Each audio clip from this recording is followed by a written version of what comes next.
I never thought a simple morning swim in my own backyard would destroy my reputation, my peace of mind, and nearly cost me everything I'd worked 30 years to build. But when Karen Whitfield moved in next door with her telephoto lens and her twisted sense of justice, she turned my private lake cabin into a battlefield where privacy meant nothing, and the truth was whatever she decided to photograph. What you're about to hear isn't just another HOA horror story. This is about how one woman's obsession with controlling her neighbors led her to commit crimes that should have landed her in prison, while she painted herself as the victim and me as the monster. And the most terrifying part? She almost got away with it.m. My name is David, and for the past 15 years, I've called Willow Creek Lake my sanctuary. When my wife Sarah passed away from cancer in 2019, this little cabin on the water became more than just a weekend retreat. It became my refuge from a world that suddenly felt too loud, too harsh, too empty without her laughter echoing through our old house in town. The cabin sits on just under an acre, nestled between towering pines and overlooking the crystal-clear waters of a private lake. Sarah and I had dreamed of retiring here, of spending our golden years watching the sunrise paint the water gold and crimson. After she died, those dreams felt like mockery. But somehow, the solitude here helped me grieve in a way the suburbs never could. I'm not antisocial by nature.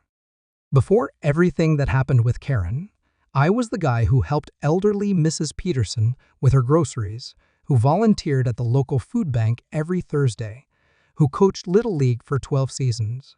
But grief changes you. It makes you need space to breathe, to remember, to slowly piece yourself back together. The Willow Creek Lake Community Association had always been refreshingly hands-off. Unlike the suffocating HOAs you hear about in the suburbs, our little community of 18 cabins operated on the principle of live and let live. We had reasonable rules: no loud parties after 10 p.m., no permanent structures without approval, keep your property reasonably maintained.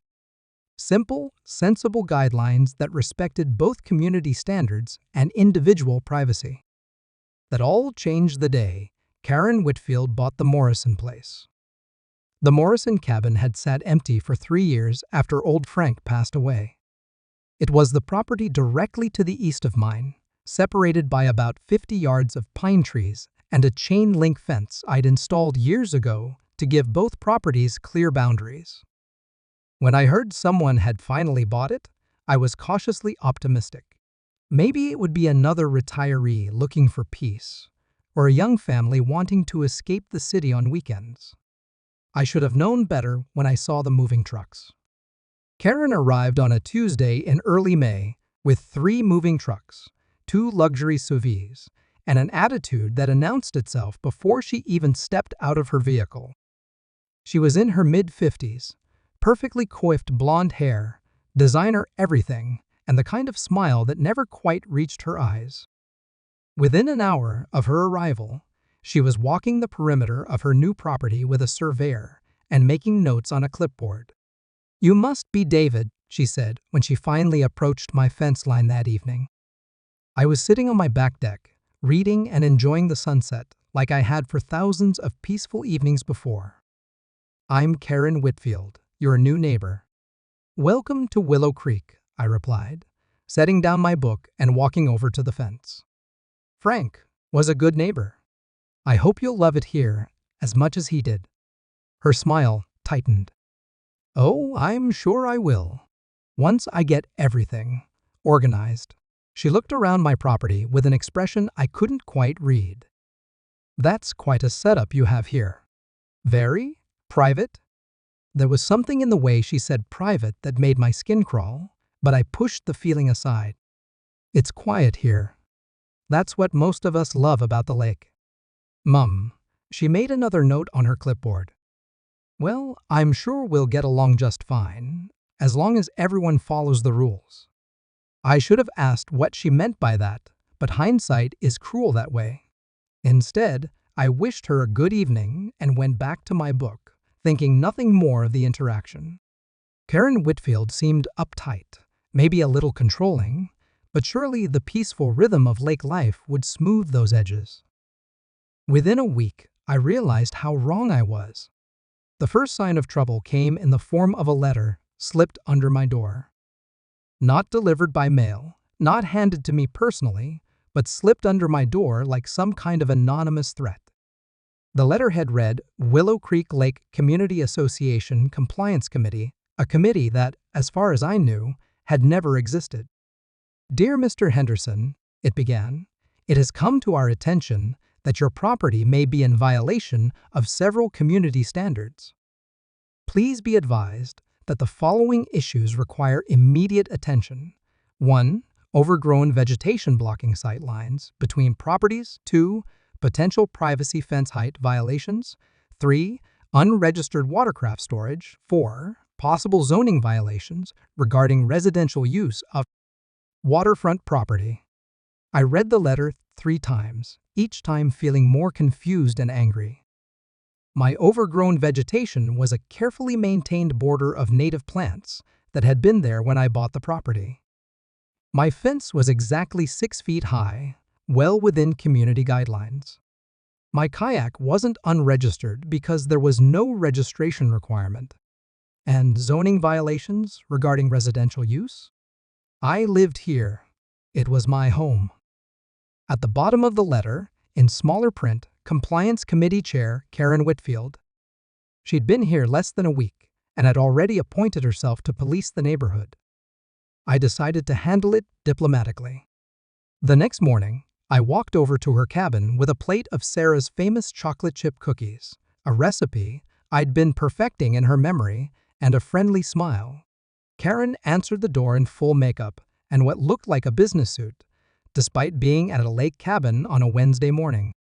Behind her, I could see that she'd already completely renovated the interior in stark whites and grays, erasing every trace of Frank's cozy cabin charm.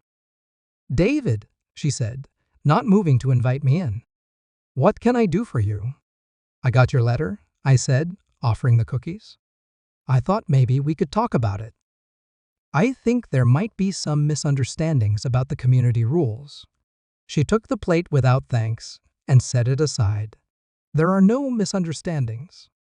I've reviewed all the original HOA documents, the county zoning laws, and the environmental protection guidelines. Your property has multiple violations that have been overlooked for far too long. Karen, there is no compliance committee. I've been part of this community for 15 years. We handle issues neighbor to neighbor with respect and common sense. Her eyes hardened.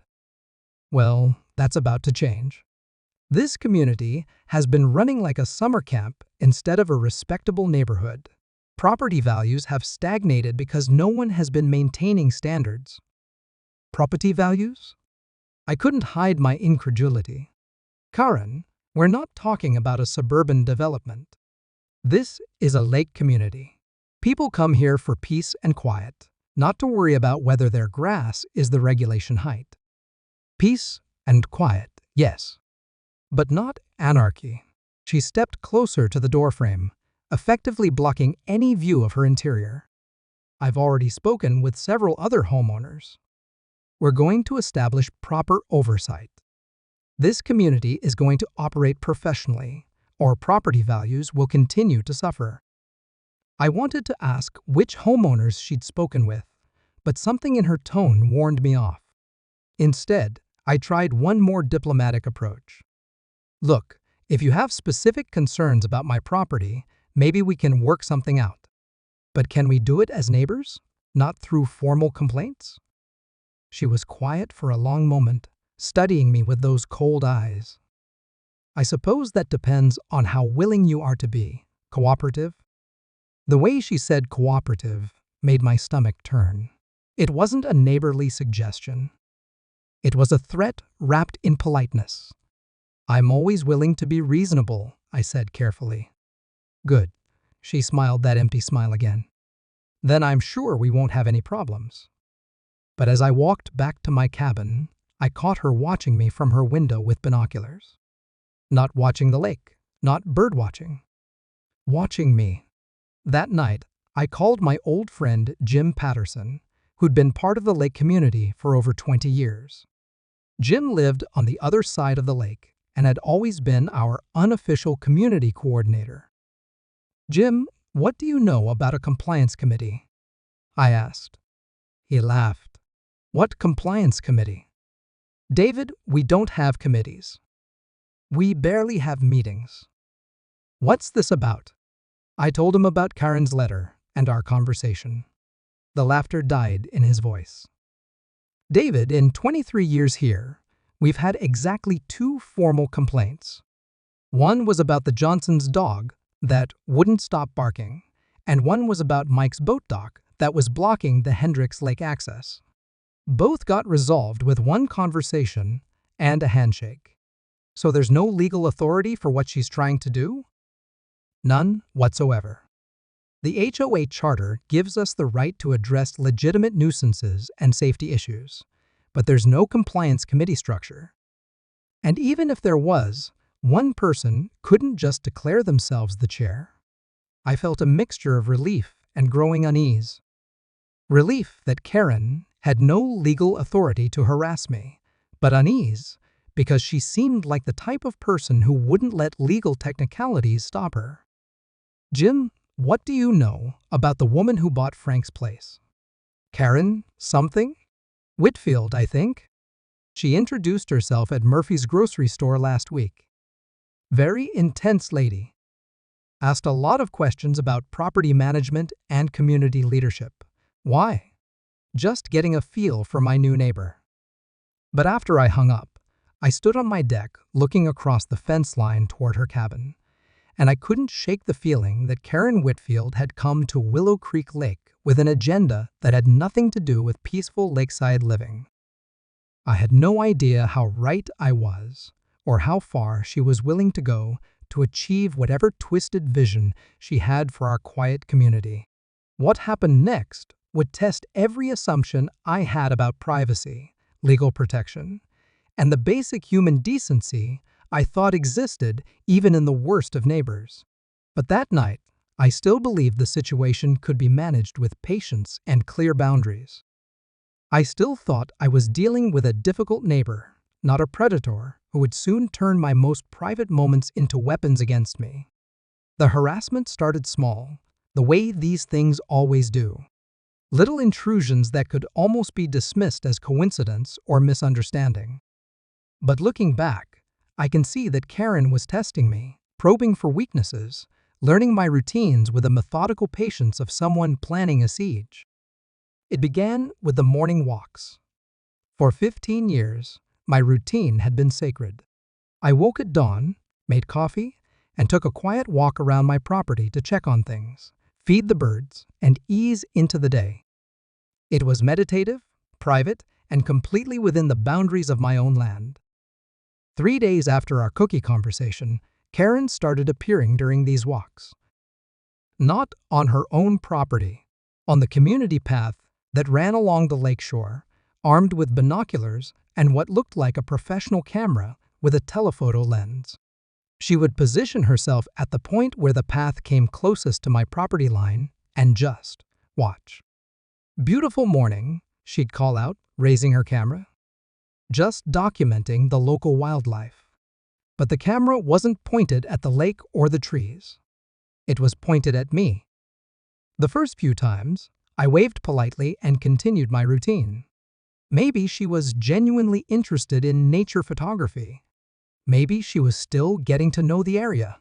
I tried to give her the benefit of the doubt, the way Sarah always taught me to do. By the end of the first week, the benefit of the doubt was wearing thin. Karen had mapped my schedule with military precision. She knew exactly when I took my morning walk, when I worked in my garden, when I sat on my deck to read. And she was always there, always watching, always with that camera. "You're up early again," she said on Friday morning, her telephoto lens following me as I checked my bird feeders. "Same time every day for 15 years, I replied, trying to keep my voice level. "Consistency is important."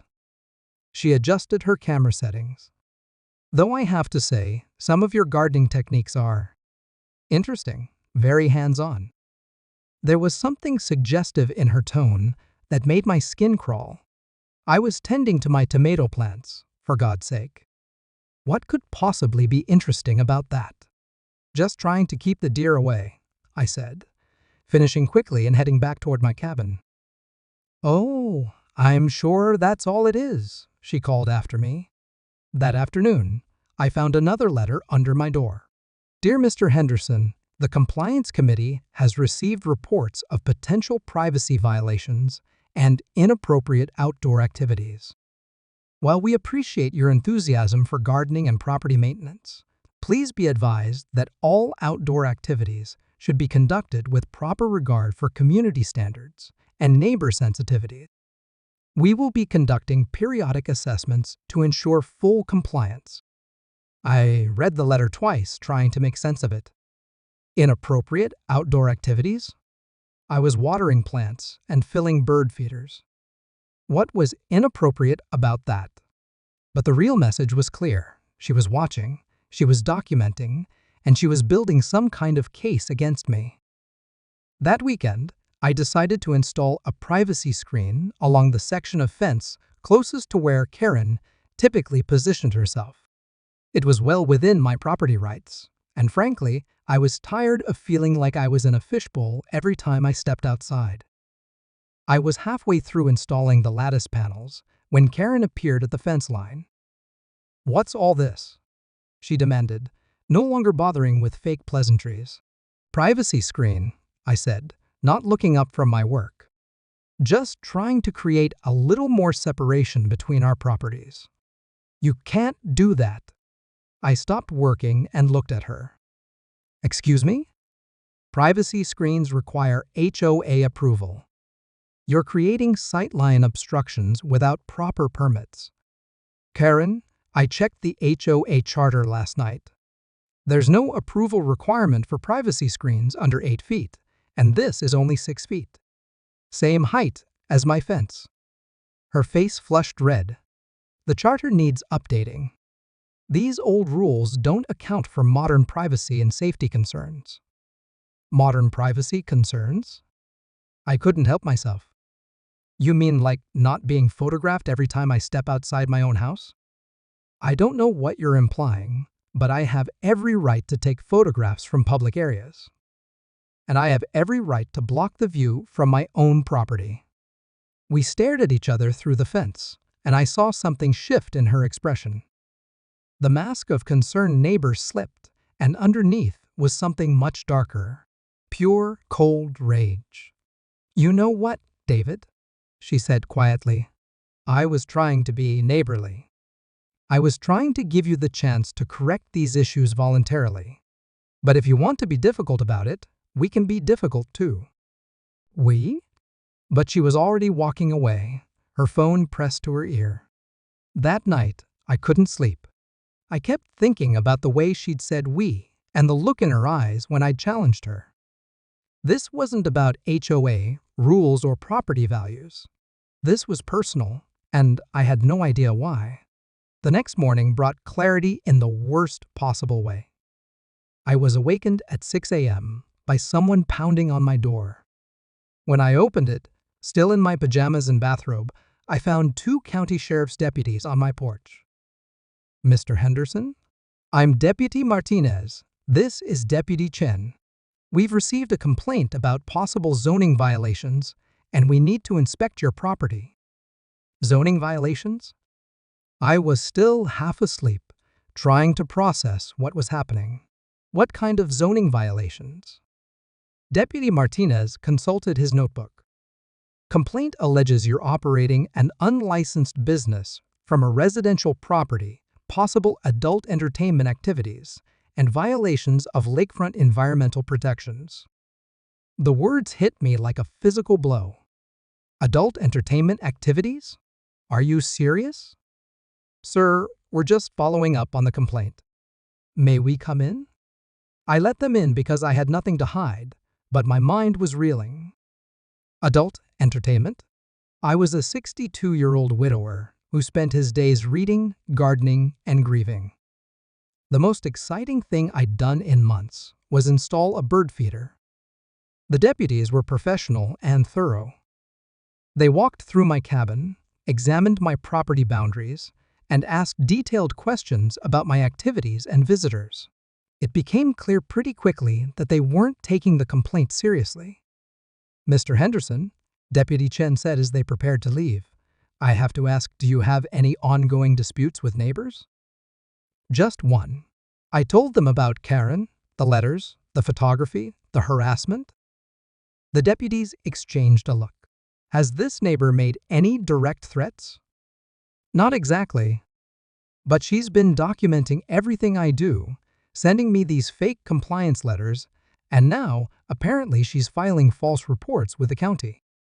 Deputy Martinez made a note. "Sir, I'm going to give you some advice. Document everything. Keep copies of those letters.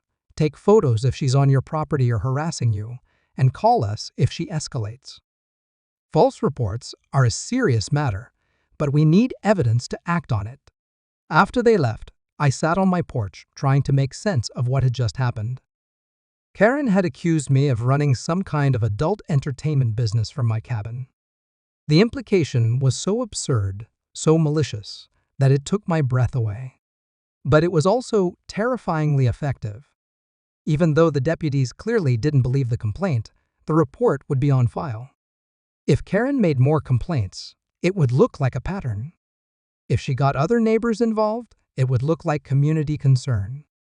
She was building a narrative, and I was just beginning to understand how dangerous she really was. The phone rang around noon. It was Jim Patterson, and he sounded shaken. "David, I just got off the phone with Mary Henderson. No relation. She lives over on Pine Street. Karen Whitfield came by her place this morning asking about you." "Asking what about me?"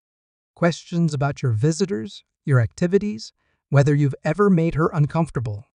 Mary said she was very persistent, and she had some kind of folder with her."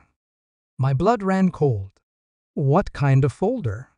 "Mary couldn't see much, but she said it looked like photographs. A lot of them." I sank into my chair. "Jim, she's building some kind of case against me. She filed a false report with the county this morning, got deputies out here investigating me for things I've never done." Jesus, David. What the hell is wrong with this woman? "I don't know, but I think she's just getting started." I was right. Over the next 2 weeks, Karen's campaign against me escalated in ways I couldn't have imagined. She filed noise complaints about my early morning disruptions, my quiet morning walks. She reported me to the Lake Authority for unauthorized watercraft, used my kayak that I'd been using for 15 years. She complained to the post office that I was receiving suspicious packages, my weekly grocery delivery, and monthly book orders. She even called the fire department to report unusual smoke from my property. The fire chief, who knew me personally, apologized profusely when he showed up to investigate my perfectly legal and properly maintained fire pit. But the worst part wasn't the false reports. It was the isolation. Karen had somehow convinced several neighbors that I was a problem resident. People who had been friendly for years suddenly avoided eye contact when they saw me at Murphy's grocery store. The Hendersons stopped waving when they drove past my property. Even sweet old Mrs. Chen, who used to bring me homemade soup when I was sick, crossed the street when she saw me in town. I tried to talk to Jim about it, but even he seemed distant. "David, I'm not saying I believe any of this stuff, but Karen has been very thorough in presenting her concerns. She has documentation, photographs, a whole timeline of incidents." "What incidents? What photographs?" "I don't know, man. She called a community meeting for next week. She's going to present her findings to everyone." A community meeting.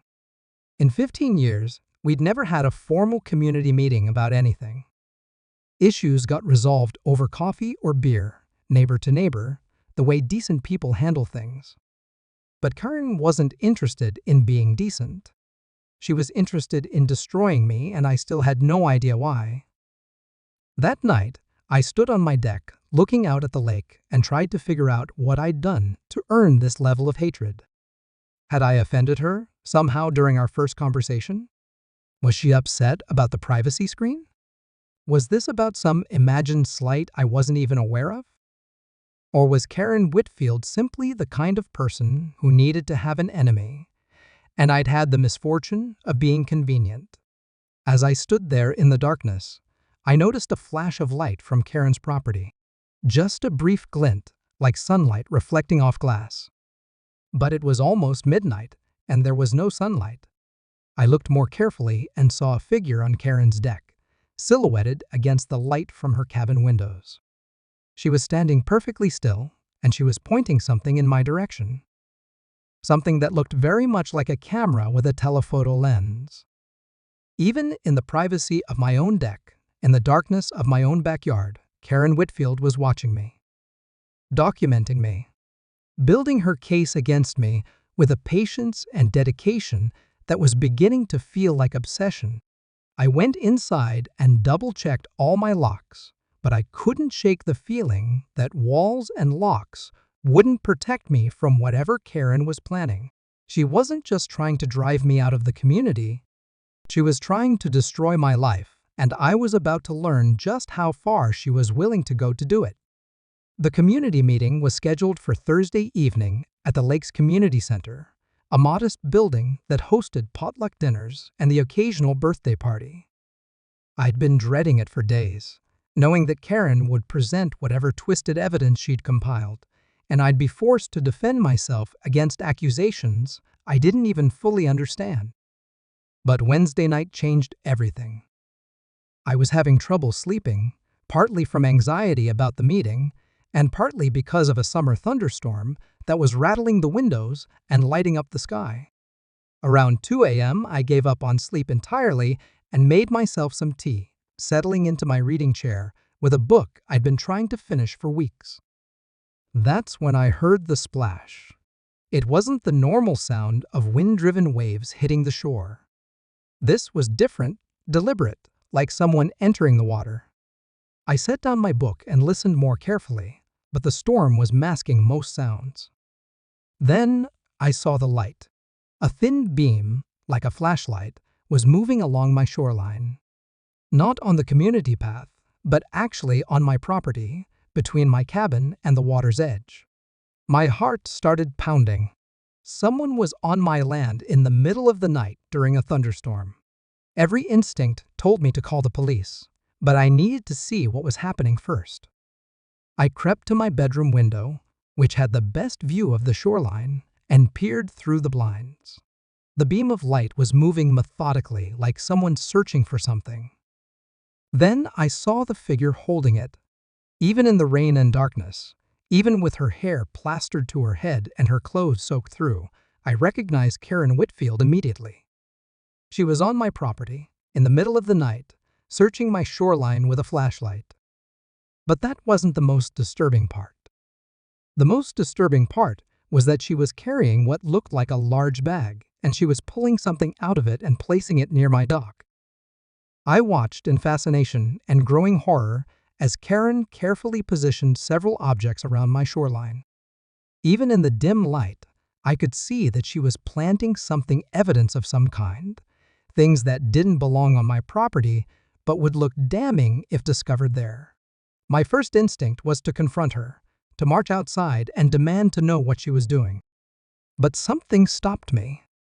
Maybe it was the memory of Deputy Martinez telling me to document everything, or maybe it was the realization that this was my chance to finally understand what Karen was really up to. Instead of confronting her, I grabbed my phone and started recording.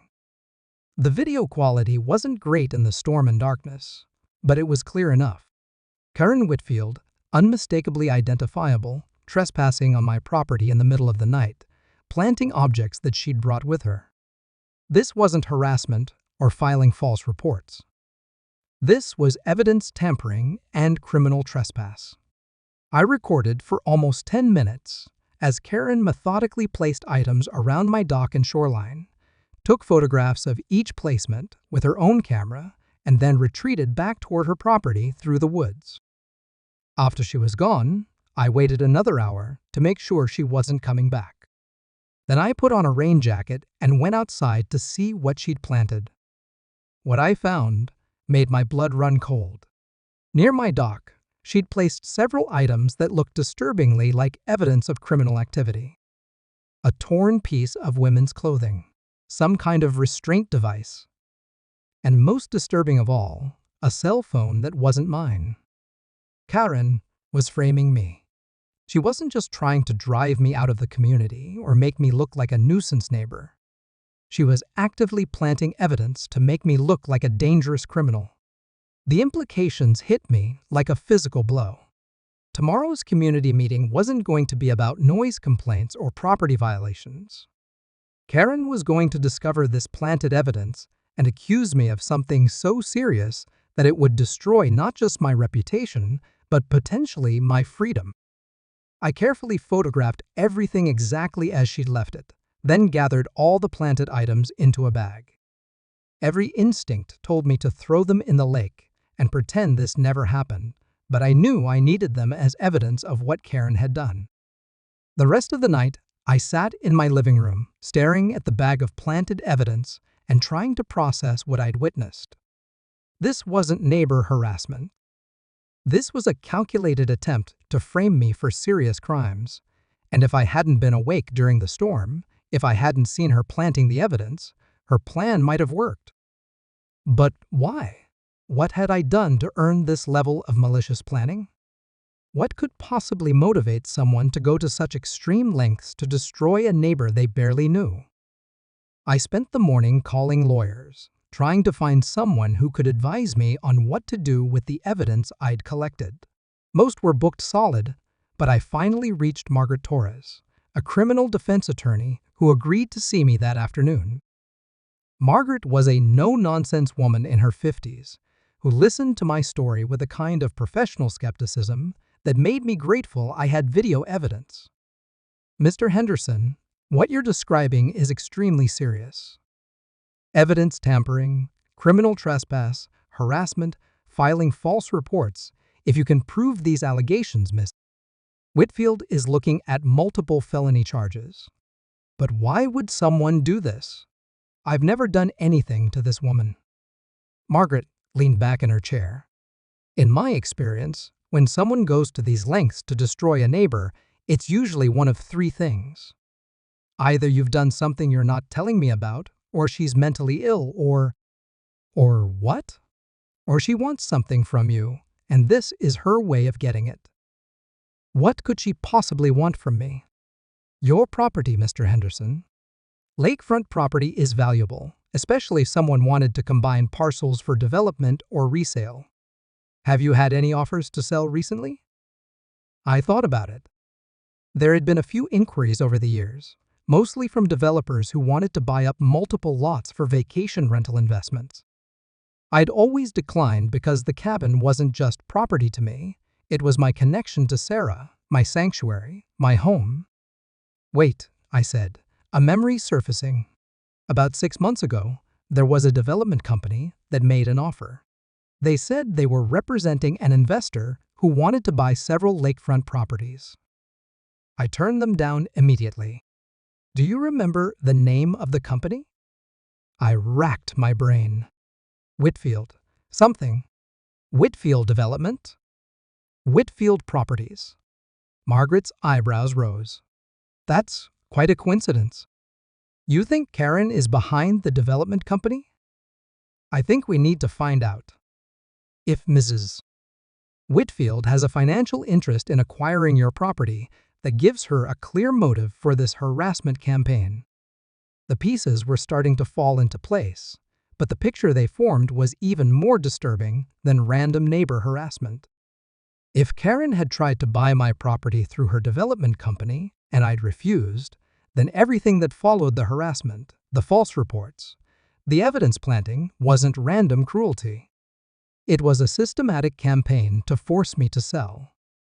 Drive down the property value with neighborhood complaints. Make me look like a problem resident who had to go. And if that didn't work, frame me for serious crimes that would force me to sell to pay for legal defense, or worse, leave me in prison while she bought the property for pennies on the dollar. Margaret, what do I do? The community meeting is tonight, and I think she's planning to discover that planted evidence and accuse me publicly. We call the police. Now, before she has a chance to implement whatever she's planning. But when we called the sheriff's office, we hit an unexpected snag. Deputy Martinez was off duty, and the deputy who took our call was skeptical of our story. Planted evidence? Video of midnight trespassing? A frame-up job over property development? It sounded like the paranoid ramblings of someone trying to get ahead of legitimate complaints. Sir, if you have evidence of criminal activity, you can bring it to the station and file a report. But we're not going to arrest someone based on your interpretation of their nighttime activities on your property. It was frustrating, but I understood their position. Without knowing the context of Karen's harassment campaign, the story did sound far-fetched. The community meeting, I said to Margaret. What if we let her play her hand? Let her present whatever evidence she thinks she has and then reveal what we know. That's risky. If she's as calculating as you think, she might have backup plans. But if we confront her publicly in front of the whole community, she can't control the narrative the way she has been. Margaret was quiet for a long moment. It's your call, Mr. Henderson. But if we're going to do this, we need to be prepared for anything. That evening, I walked into the community center with Margaret beside me and a folder full of evidence in my hands. My stomach was churning, but for the first time in weeks, I felt like I had some control over the situation. About 20 people had shown up, nearly the entire lake community. I recognized most of the faces, though many wouldn't meet my eyes. Karen had done her work well, turning my neighbors against me before I even knew I was under attack. Karen herself was dressed like she was heading to a board meeting, not a community gathering. She had a presentation set up at the front of the room, complete with a laptop, projector, and what looked like a very thick folder of materials. Thank you all for coming, she began, her voice carrying the authority of someone used to being in control. I know this is unusual, but we're facing an unusual situation that threatens the safety and reputation of our entire community. She clicked to her first slide, a photo of my cabin with the words PROBLA, PROPEREETY overlaid in red letters. For months, I've been documenting concerning activities at the Henderson property. What started as minor violations has escalated into behavior that I believe poses a serious threat to our community. The next slide showed a timeline of incidents, each one twisted to sound sinister. My morning walks became dawn reconnaissance activities. My gardening became suspicious digging and excavation. My routine maintenance became destruction of evidence and property modification. But it was the photographs that made my blood run cold. Karen had been watching me for months, documenting my every move with that telephoto lens. She had pictures of me working in my garden, sitting on my deck, checking my mail, walking my property. Hundreds of photographs taken without my knowledge or consent, presented as evidence of suspicious behavior. As you can see, Karen continued, Mr. Henderson follows very specific patterns of behavior that suggest concerning activities. But today, I discovered something that confirms my worst fears. She clicked to the next slide, and I felt my heart stop. It was a photograph of my shoreline, showing exactly the items she'd planted there the night before. The torn clothing, the restraints, the phone all arranged exactly as she'd left them, now presented as evidence of my criminal activities. I found these items on Henderson's property this morning, she announced to gasps from the audience. I believe we're dealing with someone who poses a serious threat to the safety of women in our community. The room erupted in shocked murmurs.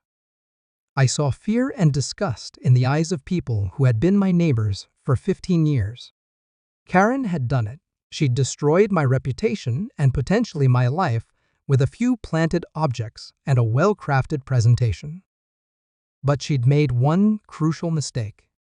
She'd assumed I would be too shocked and overwhelmed to respond effectively. She'd underestimated the power of truth when it's properly documented. I stood up slowly, Margaret rising beside me.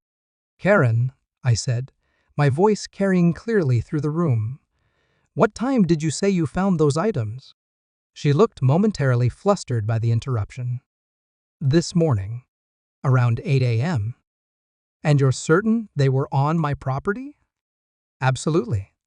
I have photographs with timestamps and GPS coordinates." I nodded and pulled out my phone. "Then I think everyone needs to see this." I connected my phone to the projector, replacing Karen's presentation with my own. The video I'd recorded the night before began playing on the wall, grainy and dark, but unmistakably showing Karen Whitfield trespassing on my property and planting the exact items she'd just presented as evidence against me. She clicked to the next slide, and I felt my heart stop.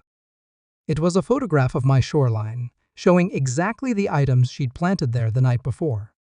The torn clothing, the restraints, the phone, all arranged exactly as she'd left them, now presented as evidence of my criminal activities. "I found these items on Henderson's property this morning," she announced to gasps from the audience. "I believe we're dealing with someone who poses a serious threat to the safety of women in our community." The room erupted in shocked murmurs. I saw fear and disgust in the eyes of people who had been my neighbors for 15 years. Karen had done it. She'd destroyed my reputation and potentially my life with a few planted objects and a well-crafted presentation. But she'd made one crucial mistake. She'd assumed I would be too shocked and overwhelmed to respond effectively. She'd underestimated the power of truth when it's properly documented. I stood up slowly, Margaret rising beside me.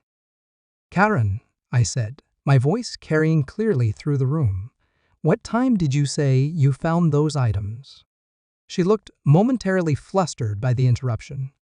"This morning, around 8 a.m. And you're certain they were on my property?" "Absolutely. I have photographs with timestamps and GPS coordinates." I nodded and pulled out my phone. "Then I think everyone needs to see this." I connected my phone to the projector, replacing Karen's presentation with my own. The video I'd recorded the night before began playing on the wall, grainy and dark, but unmistakably showing Karen Whitfield trespassing on my property and planting the exact items she'd just presented as evidence against me.